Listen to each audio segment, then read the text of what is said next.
All right. Welcome everybody to Right Hand Technology Group's office hours with an assessor. As always, I'd like to thank Matt Gilbert from Baker Tilly for being with us again. For those of you who haven't been on these yet, we started these so our clients and prospects can get their answers or the questions answered from an assessor, because ultimately their perspective is what matters more than yours or ours.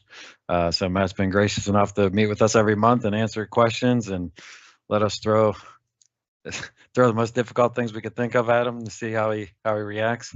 So also it gives you a chance to meet Matt and see if you might want to use him as your assessor. I'd highly recommend it. He's knows his stuff and been doing it for a long time. So, and to be clear, Matt doesn't work for a Right Hand Technology Group. So if you are a client, you can still work with Matt.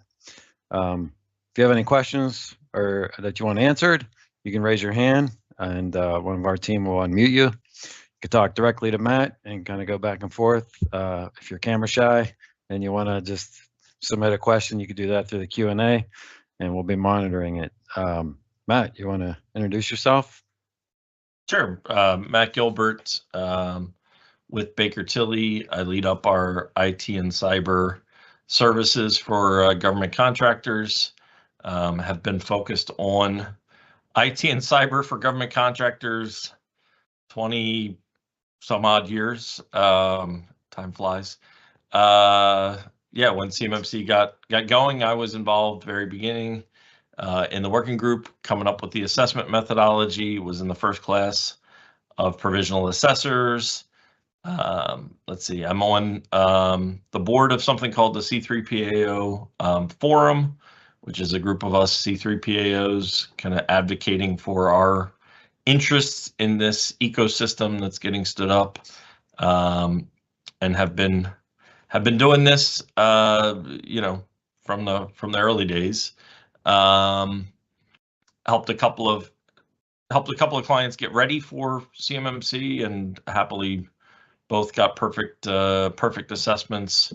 So have come at this from a number of angles, but as Jason was saying, we'll look to do more and more of the assessment work as we get authorized and all that kind of fun stuff to do assessments. So happy to answer questions. I cannot and will not provide specific consulting, but can talk in generalities and talk about hypothetical situations and that type of thing. Happy to kind of answer what I can.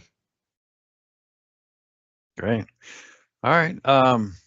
Well, it's been a month since we last spoke. Anything new or any? I know last time we spent a lot of time talking about the bottleneck with the background checks and all that. I don't know if any progress has been made in that side of things. No, that still feels like a kind of black box of the individuals who are working on assessments have to be background checked. That check is done by the DoD, and you kind of just you're in the black box. I think maybe I used last time the deli counter analogy of like, it'd be nice if it was like, you pull the number and the sign says now serving number whatever. We don't even have that. It's just you're in the process, and we'll see. So that's still an issue. Did we talk last time about the FAR CUI rule? Had that come out? Yeah. Okay. Yeah. So that's big.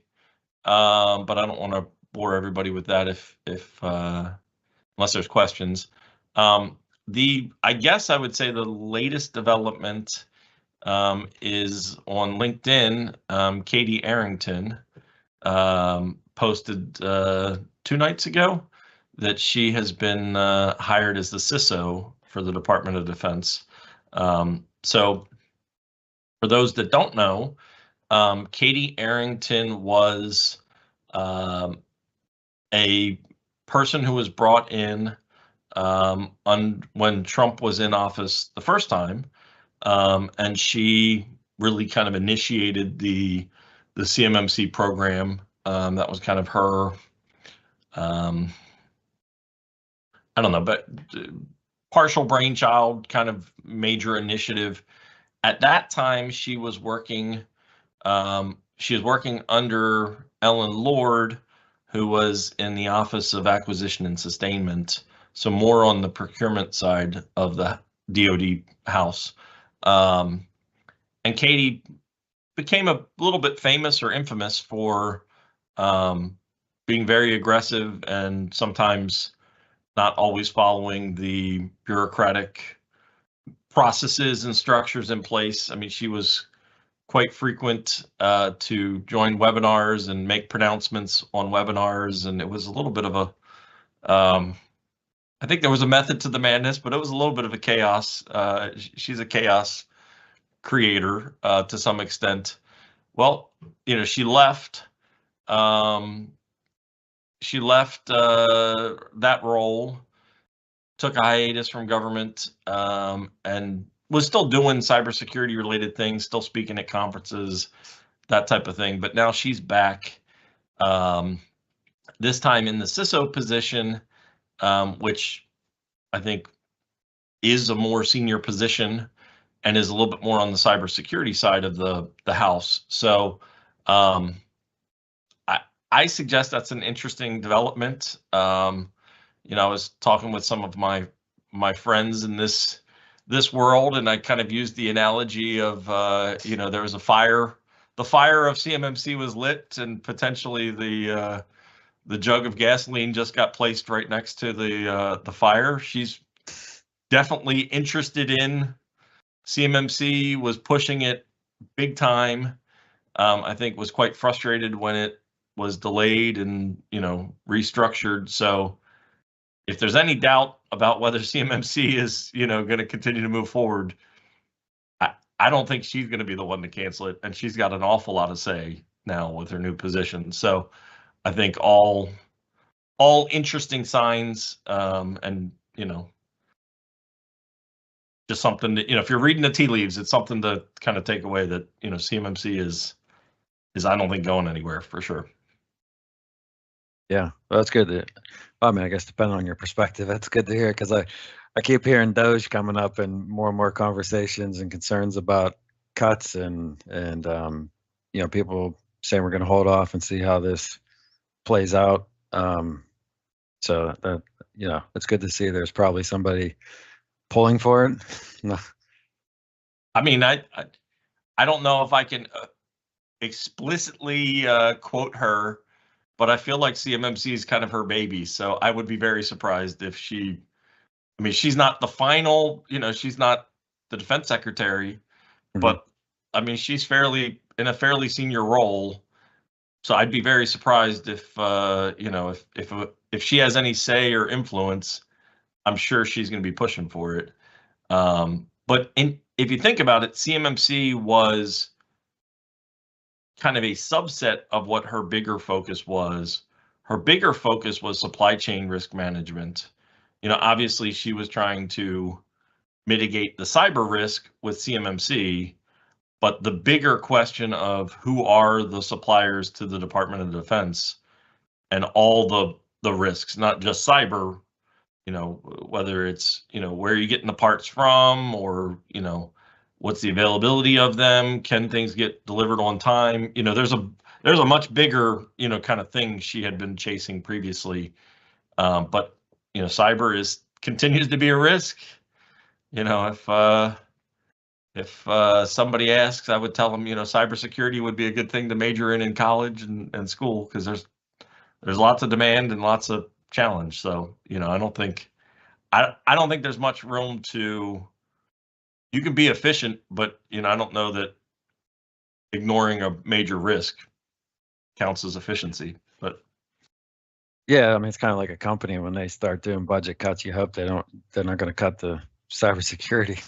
So I guess the same thing with the government. I'm all for cuts, but hopefully they don't cut things that are necessary to keep things protected. Yeah, I mean, ultimately it's about our warfighters. When we're talking to the Department of Defense, it's about our warfighters, and I'd hate for cuts in cyber to put them at risk. That doesn't make sense. Yeah. All right. Well, I don't know if anybody has their hand up yet or anything. It doesn't look like it. All right, so we'll just start going through the list of questions I have here from submissions and previous ones we haven't gotten to. So talking about data flow diagrams. What details are the assessors looking for in a data flow diagram? I've seen some good ones visually where I have no clue what they're saying, and I've seen people say they're using spreadsheets with each step and describe the controls at each step. Yeah, so the main crux of the data flow diagram is to satisfy the requirement that you control the flow of CUI. Well, yeah, I would suggest the first thing of controlling the flow of CUI is knowing where it enters your organization, what you do with it, where you place it, who has access to it, who you share it with, where it gets moved, and how you dispose of it. So at the highest level, an assessor needs to understand that you can describe that, because how can you control what you don't know is going on, right? So if you can't confidently say, I receive, I go download it from DoD Safe, I place it in the SharePoint site, the team has, we establish who has access to it, the team uses it, modifies it, keeps it, stored there, then we send it to our subcontractors via, some third-party sharing platform or by giving them access to SharePoint. And then when the project's done, we dispose of it this way, blah, blah, blah. If you can say that, and, whether that's orally describing it to me or, in some picture that kind of shows that I have kind of more of a sense that where the CUI is, and then we can talk about how did you protect all the places it ends up, and how did you set up firewalls and other perimeter defenses and things like that. But if you can't explain where the CUI comes in, if it's like, where does CUI come in? I don't know. We get it when we do contracts. Okay. Where do you get it? Like, does it come in over email? I don't know. Maybe, like, right. That's a different picture, right? As an assessor, I'm going to have a hard time thinking you've controlled the flow if you don't even know what the flow is. So exact format, it's not prescribed. It's not, you have to fill out a Visio diagram, or you have to, whatever. The test really is, are you able to describe the flow so that you can control and protect the CUI as it goes through that flow? So, I'm not going to be super prescriptive of what exactly it looks like. If the flow chart is a masterpiece and beautiful work of art, great. Might make my life easier understanding what's going on. But if it looks like your kindergartner drew it, and then it's kind of a mess, as long as I can kind of, through looking at it and following up with questions, get my head around that you actually understand the flow of CUI. It might take me longer, but I'm not going to fail somebody because the picture's ugly. I mean, that's, Yeah. that's just, that's not, there's not, I don't get to insert personal preference. I would like it if the picture's easy and straightforward, but the end of the day is, are you controlling the flow of CUI? Gotcha. I think we have a question. Do we want to take Kyle off? Yep, we do. Yep, 1 second here. Oh, looks like you can go ahead and use your mic now. Great. Hey, Matt, I appreciate that response. It's a good response. And that seems very, very well detailed for something where it's like a singular system. How would you recommend that for an organization such as a UARC or something like that within the DIP, a UARC, excuse me, University Affiliated Research Center, where they might have, anywhere from, 50 to 100 different contracts with CUI, CTI floating around? How would you recommend that, coming in, doing an assessment at a large scope like that versus an individual program where, like you said, you're able to map, hey, we received this from Safe or Kiteworks or something, that platform, we're able to track these steps, where somewhere like that, where you have multiple ingress and egress and opportunities for access to that data, what would be your recommendation there? Thanks. Sure. So good question. So working with one organization, not a university, but large prime, they have multiple business units. They have multiple back office functions. So what we ended up doing with them was, they created CUI flows for each of the functional areas. So, like the bid and proposal RFP folks, they sometimes get CUI because it's included in the solicitation and they're, downloading it and using it to come up with the proposals, etc. They had one, set of flows for their process. The contracts folks, because, maybe there's an exhibit or there's some details about CUI that the contracts folks might deal with, that, was a different flow, so on and so forth through the back office functions. Then within the company's different operations, they had, one part of their business where they did a lot of work with kind of nuclear Navy, and they had one standard way of doing things, and they created one flow chart. And then another part of their business had to do with more government facilities type activities, and they had a different way of doing things, so they created a separate one. So that's, it's going to be different for each organization. But what I would suggest is, you want to have, if you've got multiple different ways of handling stuff, you're going to want to potentially have multiple depictions of that. And then I had familiar with another contractor. They took a approach of they created a standard flow, so like that example of like, oh, I download it from DoD Safe, I put it up in SharePoint, and I use Kiteworks to use your referenced applications. That's the standard. And when contracts are awarded, they created a process that asked each of the project managers before they got charge codes and financials of the contract set up. They inserted a question to the project manager that said, will you be following this standard flow? And if the answer was yes, great, go about your business. If the answer was no, then they would set up a conversation to understand how are you doing things differently, and then potentially create a picture or a depiction of how CUI flows for their contract.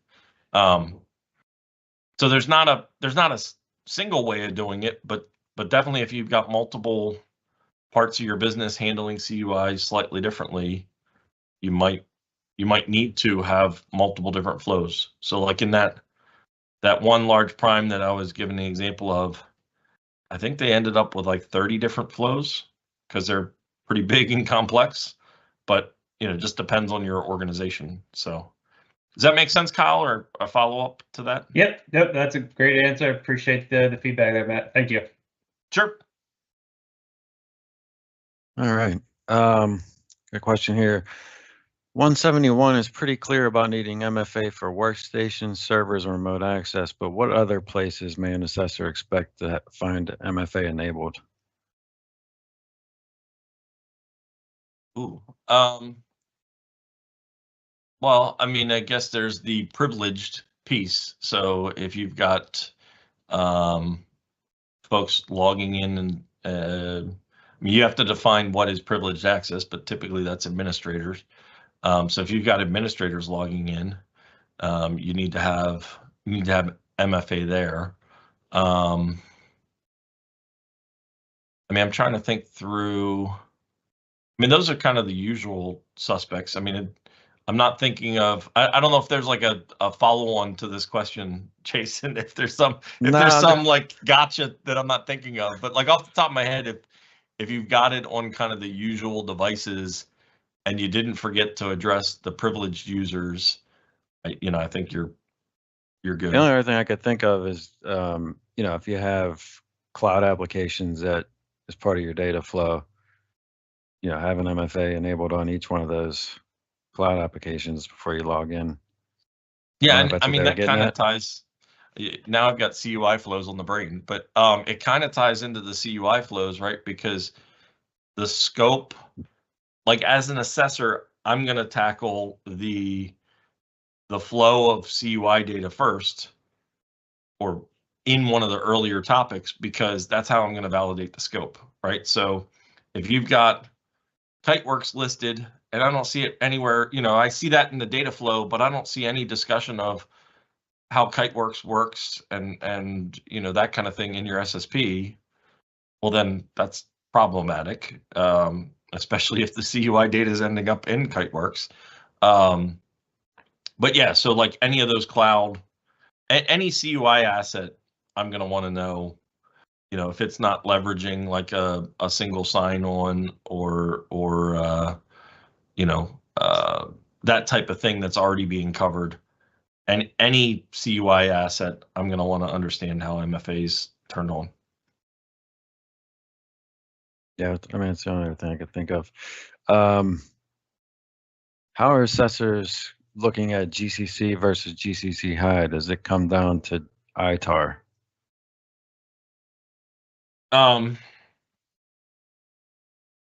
It somewhat comes down to ITAR, or just the need to protect export controlled material. Technically speaking, ITAR is not the only type of CUI that carries with it dissemination controls that are no foreign. So like NNPI, naval nuclear propulsion information. You could see that. You could see CUI / NNPI / no foreign. And it might also be ITAR, but like that marking, would certainly be need to be U.S. persons only. It's a little bit of a tricky question though, because I am not. So an assessor shows up and they are doing an assessment against your conformity to the CMMC framework and essentially at level 2, 800-171. Well, 800-171 alpha, or the assessment guide for 800-171, and the CMMC assessment guide do not include, like, there's not a question, there's 320 assessment objects, and they ask all kinds of questions, but there's no question in there that says determine if they're properly, complying with ITAR. There's kind of upstream from that, there's that one we were talking about before, right? Control the flow of CUI. So, part of protecting CUI is ensuring that whatever dissemination controls apply to that CUI are in effect. So, if we have a situation where, you've got no foreign dissemination controls, whether that's ITAR or other information, and as an assessor, I know you're putting it in a place that's not capable of honoring that. I don't have a specific object, but I maybe could tie it to the control the flow of CUI.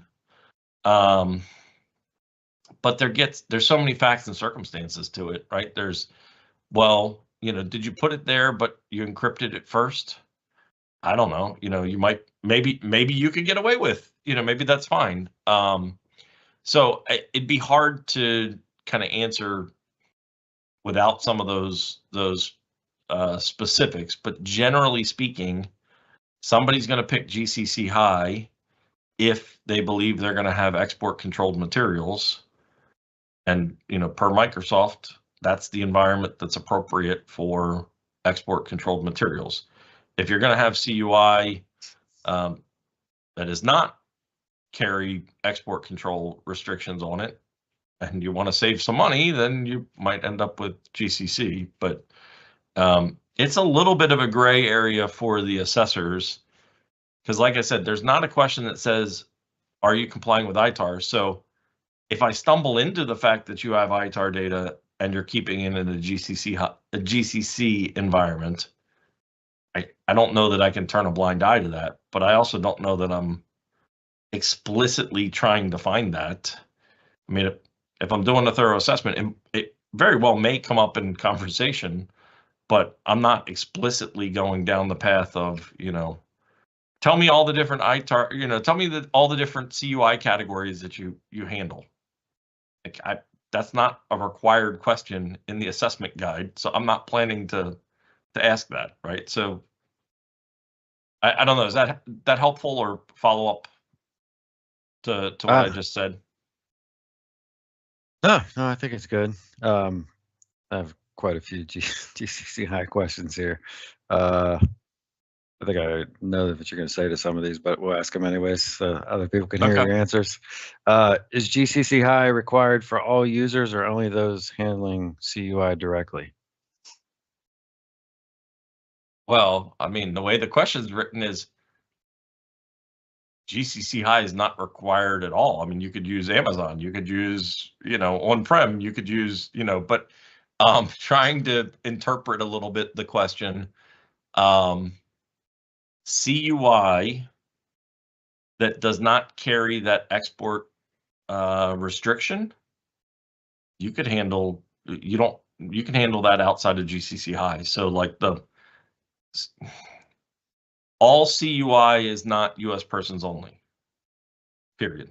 There's some CUI that you can share with all kinds of people, right? Like I always like to use the example of,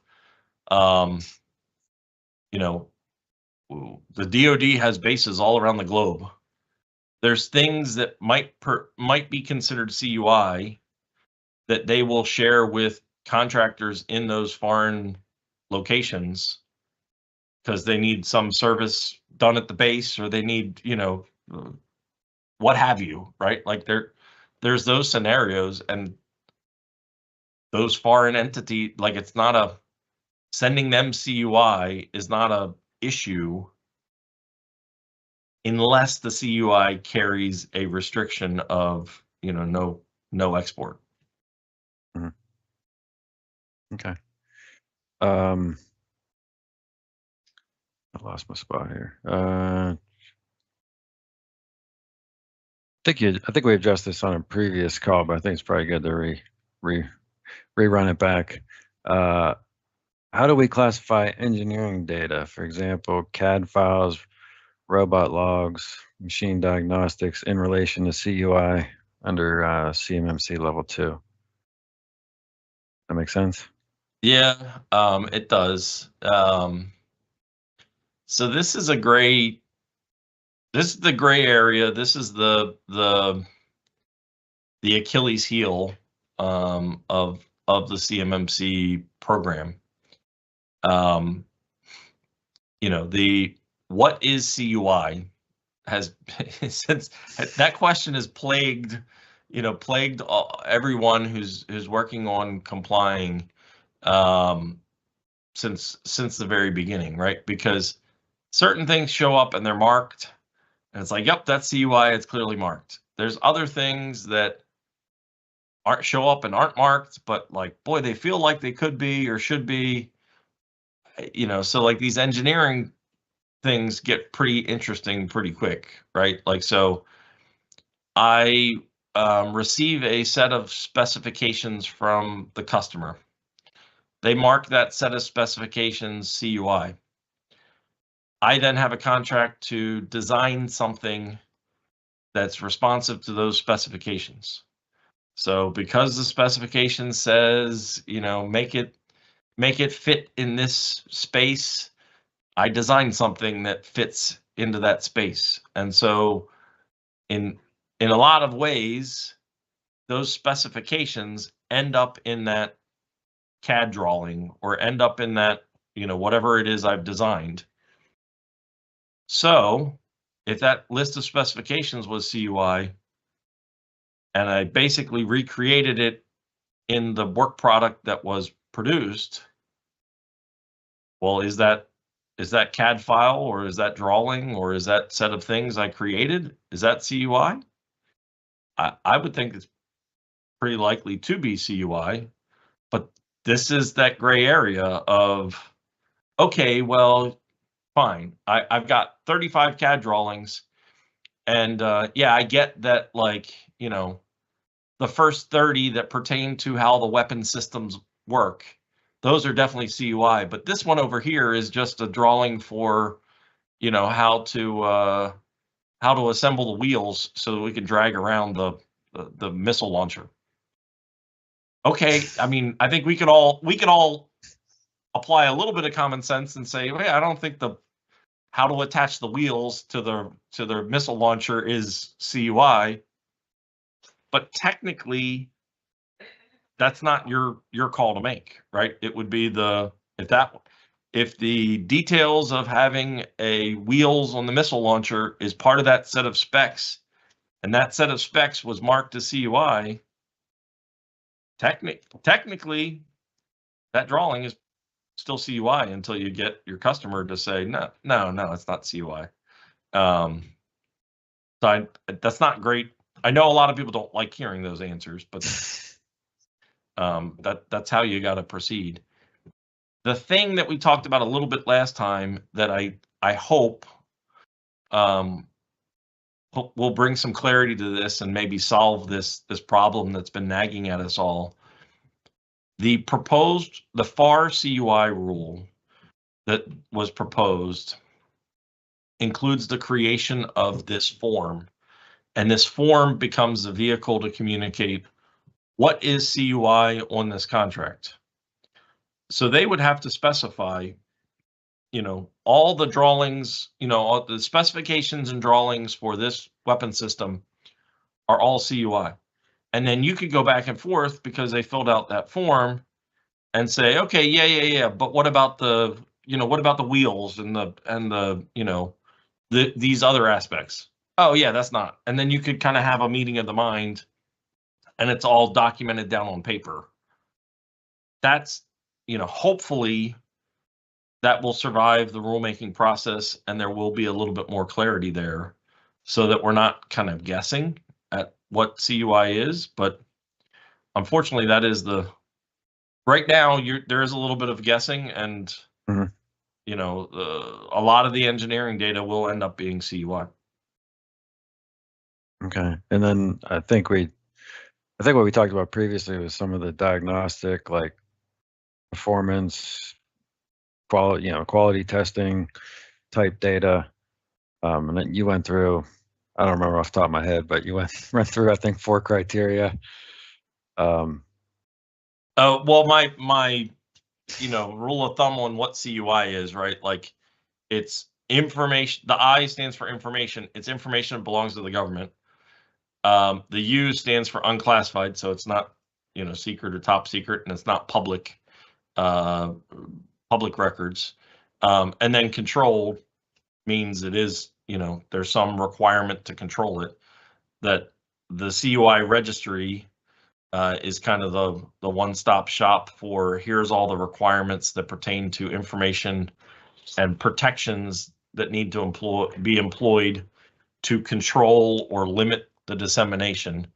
So if all 3 of those, if it's unclassified, it's government data, and there's obligations to protect it. So like in that engineering drawing, if it's covered defense information or controlled technical information, sorry. If it's controlled technical information and they labeled it CUI to begin with, well then, yeah, it's going to be CUI. Okay. How do we properly document policies where certain controls do not apply? For example, if you do not allow remote access to CUI. Yeah, I've kind of seen it two different ways. I've seen some people document in an SSP and say, this doesn't apply to us. And I've seen other people say, it applies, we've implemented it, we just prevent it. I don't know. I feel like it's, to me, that feels, it feels like, six one way, half a dozen another. It's the same value, right? I've had other assessors kind of argue that they would prefer not to see anything called NA. And they would prefer for you to have a policy that says, in the policy, say, as a company, we do not allow this. Oh, okay. I mean, I guess that's fine. I mean, at the end of the day, if it truly does not apply to your organization, it certainly would be helpful if you also had a policy that said, per our policy, we will never do this, or we're never going to turn this on, or we're never, whatever the thing we're talking about. That would certainly be helpful, but as an assessor, I don't know, maybe others are, but I'm not planning to be in the business of failing people over lame things like you said you don't do this, and you said in the SSP you don't do it, but there wasn't a policy that says thou shalt not do it. Like, that feels really stupid to me to fail somebody. So personally speaking, I'm kind of okay with either direction, but there are some that would tell you, oh, you definitely should have a policy that says, we shall not do this. Yeah. I'm assuming it's probably somewhat contingent upon how easy it is for you to check. Like if I say we don't use wireless, so we don't have to have this encryption in place, and then you pull up a bunch of wireless networks called, Yeah, I mean, anything you claim, I mean, I think that if I'm being charitable to the people who are in the camp of you should have it in a policy, I think they don't want it called NA because they still have to evaluate to confirm that you're not doing it. I don't know. For me as an assessor, I mean, whether you say doesn't apply in the SSP, or you have a policy, or you've got both, or I still have, I mean, if you're saying you've satisfied this requirement by not having a wireless network, if I see any evidence, like if I'm pulling up the firewall rules and there's like a rule in there that makes reference to wireless, hey, time to start digging because something doesn't add up, right? Like you told me one thing and I'm seeing something different. Yeah, that makes sense. But we're always talking about level 2, but I have a level 1 here question. Sure. How does CMMC level 1 apply to organizations that rely heavily on external consultants who use their own devices? Ooh, when they say external consultants, I'm assuming those would be 1099 and not subcontractors. Or I will make that assumption for the sake of my argument. Or maybe I'll explain them both. So if you're using consultants and those consultants are considered subcontractors, well, then you're just flowing down the requirement to your subcontractor, and they're on the hook at that point to implement the requirements, which would be, the FAR 52-204-21.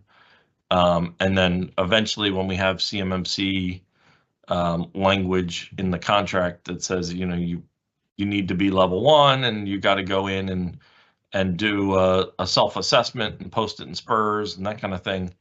that would just all be covered via the flow down. So if I had my choice, I think I would stop using 1099 consultants. And I'm not making a specific consulting recommendation. I'm just talking in theoretical generalities here.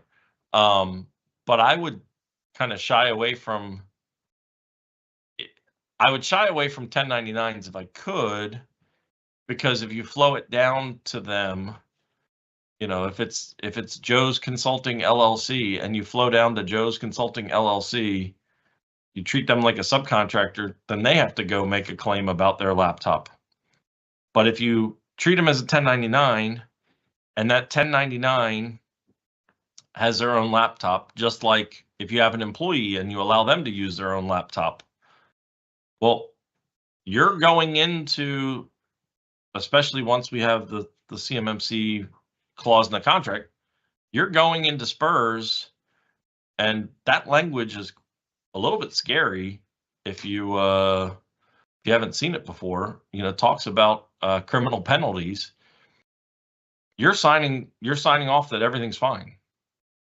Well, if you're giving, you know, if your 1099 consultant is using their personal laptop, I don't know how you're signing off on that unless you've asked them a bunch of questions or done something to confirm that however they set up their personal laptop is compliant with that stuff. So I'm not a lawyer, but I would definitely, I think, either go the subcontract route, or I would draw up some sort of language that gets included in my contract with the 1099 that talks about them, you know, holding me harmless and, you know, promising to implement, you know, all the requirements of CMMC level 1 and that type of thing. Yeah, sounds pretty tricky. Yeah, I mean it, but maybe, and I don't know, did we talk about the level 1 posting stuff being available in SPRS? I don't think so. No, like I said, we were usually everything is around level 2. Okay, yeah. Why don't we do this? Because I think it's. I think I might have been the first level 1 question that's come up. Let me see if I can quickly find it. I know we've talked to quite a few, you know, they're very small companies as far as like who's like considered part of the company, but then they have a ton of contractors, you know, that do the work. Yeah, and I mean that's where I'm not seeing it at the moment. All right, I will try to pull it up as we're going. We got 15 minutes left. I will try before the end of the end of our time together. I want to pull up. There's instructions for how to load your score to your level 1 self-assessment to SPRS. Mhm. And in there are there's the actual language that you're going to click and sign off on. And at least for me, I found that to be quite interesting because it specifies the language. Oh, actually, I found it. So let me pull up. Let me share my screen. All right.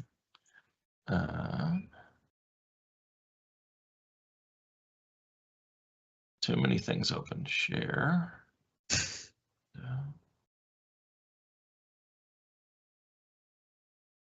All right. Are you seeing this quick entry guide? Yep. All right. So submission. So this is, you know, you're going to load a bunch of your information in and then some affirming official is going to press this button at the bottom that says affirm, right? Mm-hmm. So submission of this assessment results, affirmation includes blah, blah, blah. Melissa St. John is the affirming official, blah, blah, blah, blah, blah. And then it goes on to say, misrepresentation of this compliance status to the government may result in criminal prosecution. That scares me. So like I was saying, before you go checking the little, I certify the above statement and hitting affirm, if you've got a bunch of 1099s running around with laptops or doing things, I don't want to take responsibility for that. So unless you treated them like a subcontractor and they have to come in here and do this on their own, or you've got some sort of contractual obligation from them, or you've gone and assessed every one of their laptops, I don't know that I would press this button, because I don't may result in criminal prosecutions. So. Yeah. Yeah, actually, there was a question on here. Could our leadership be personally liable for misrepresenting our CMMC status? Yes. So yeah. All So right, they could be subject to criminal activities, right? So, and not to make light of the situation, but if you want to read some things, there's some interesting settlements that have occurred where that specific situation has occurred. You've got a, I won't mention the name. Well, I guess I can mention the name. It's public record. You've got, what is it? Aerojet Rocketdyne or Rocketdyne Aerojet. I always get their name twisted around. But you had the CISO for the company. He thought they were not as secure and didn't have 110, perfect score. But some executive at the company was telling the government, "Oh, we're perfect. We're 110." So eventually, I think that CISO got frustrated enough with it that he became a whistleblower, and there ended up being a pretty significant settlement. Off the top of my head, I think it was like $9 million that the government ended up fining the company, and I believe that whistleblower gets a portion of that money. So I don't know what portion that CISO got, and I'm sure there was a lot of pain and heartache and anguish over the whole thing. So maybe it wasn't worth it. I don't know, but there certainly are some consequences if you're misrepresenting what your posture is. Yeah. So I did have two actually level 1 questions. The other one is, if we only need to meet level 1, does that mean we do not need an SSP?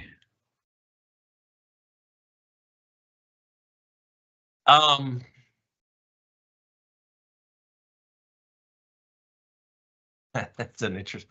Technically, an SSP is not part of the level 1 requirements. Because you're clicking that scary button that I just showed, I would have some paper trail to support that self-assessment that I've done. So whether that's a modified SSP, whether that's some other format, I guess that's up to you. But what I've told people is I would not press that button unless I had a basis for pressing that button, and that basis should be documented. So, if we're talking level 1, then you would have some sort of report or document where, you go through all the requirements and you say, I talked to this person, or I looked at this thing, or I read this policy, or, whatever the situation is. And here's how I believe we're compliant with this. If you have that written down and you understand all of that stuff and you believe you're doing it, go press the button. But so technically, do you have to have an SSP? No. But should you have something documented that feels pretty similar to an SSP, because it describes how you've implemented and how you know that you've implemented those things? then I'd say yes, because I wouldn't go signing off on something that could get me criminal damages if I didn't have some sort of support. Yeah, that makes sense. Anything I've had this on here, but we always run up to the bell, so I haven't really asked yet. But anything that you see as you're out there working with clients, or anything that would be worth sharing with people listening? Ooh, I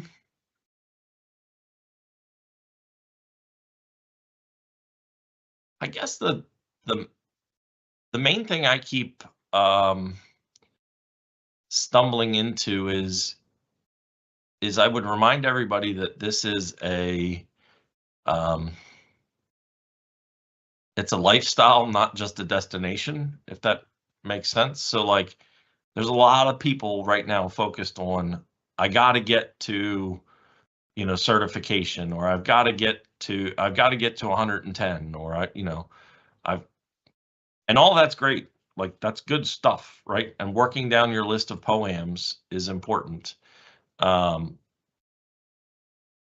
it's not just, it's not just a, to use the dieting analogy, it's not just a, I'm going to lose 20 pounds before I go to the beach.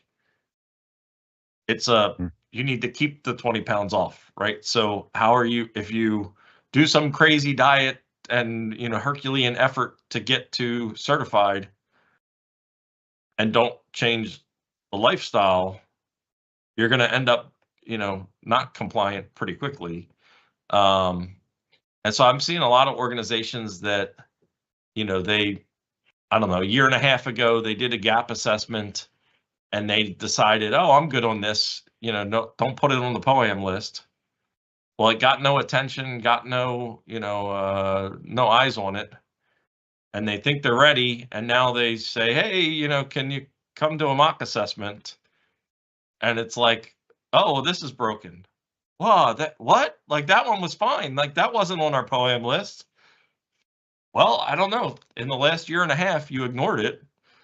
And you made everybody focus so much on this other thing that they stopped doing that other thing they used to do. That's a problem, right? So it's not any one specific control, but like, make sure as you implement this stuff, it's sustainable and it becomes part of your lifestyle, because otherwise you might have some surprises on some of the stuff that you thought was fine because you took your eye off the ball. Yeah. I mean, I have that conversation all the time, because I'm in trying to do business development, and so many prospects want to, like, how much is it going to cost to get there, and then they think it just falls off, and it's like, well, if you don't have the resources to do the repeatable processes, then obviously that's part of what we can offer. So it's like, it's not like you just pay us to get you there, and then Ghost just picks it up and runs with it. Yeah. Well, so. And in those off years, right? Like, great, congratulations. I don't want to belittle. It's a big effort to get there, but you get your certification. You stop doing all the stuff after that, and you say, I'll worry about that in 3 years when I have to renew my certification. Well, in year 2 and year 3, you've got to go into that SPURS system and click a button like the one I was showing that says, I affirm that I'm still doing all this stuff under the penalty of criminal prosecutions and, false claims and blah, blah, blah, blah, blah. I don't know. Like I said before, I'm not one to click a button like that, just willy-nilly. So like that maintenance, you definitely got to maintain this stuff. Plus, do you really want to go through the Herculean task of getting there a second time? I mean, I'd rather just build it and maintain it than build it, get certified, stop all those good things, and then have to redo it again, at a later date. Like, that's just not a great way to do things. Yeah. Yeah, I think it helps if they build, we always talk about, we want to build out practical policies, practical SOPs. Like, don't just download something on the internet that's been written for IBM and you're you're a little 20-person shop, make sure that you can actually execute them in like the limited time and resources you have versus creating something that's, maybe you get it done the first time, but there's no way you can sustain it because, if you're gonna create a SOP that says you're gonna do it every week, but yet it takes a whole day, well, that's Yeah. and it's not required to do it every week. Don't make it overcomplicated. Yeah, I mean, I one of the things we've done for our own environment, right? Because I have to maintain a environment where we do our CMMC work in, and it needs to be level 2 compliant. We chunk things up. So each month we've got a steering committee, and each month each of the we've got a chunk of controls that gets looked at each month, and a member of the team is responsible for confirming that we still do those controls. And then we've got the policies, kind of the associated policies are looked at on a monthly schedule. So that steering committee gets together each month, and each month it's, okay, here's the 10 controls for this month. We tested them, they all look good. And here's the policies that relate to that. Can, the steering committee review these policies, and are we still good with them? We either make some changes or we don't, but that's how we avoid a situation of like, here's a stack of 20 policies that all have to be reviewed this month, right? Like that's super painful. So we just space it out throughout the year and it becomes less of a hassle. Yeah, it's good advice. All right. Well, we got up against it here. Any webinars or anything you want to share? No, not too much. If you want to get in touch, bakertilly.com/CMMC. Be happy to talk. And I guess we'll talk. We'll talk next time. I've got a webinar in the works, but we'll probably have another one of these in between. So I'll plug that in more detail next time. Sounds good. Appreciate your time, Matt. Yep, of course. Thanks, everybody. All right, thanks all. Have a good one. Bye.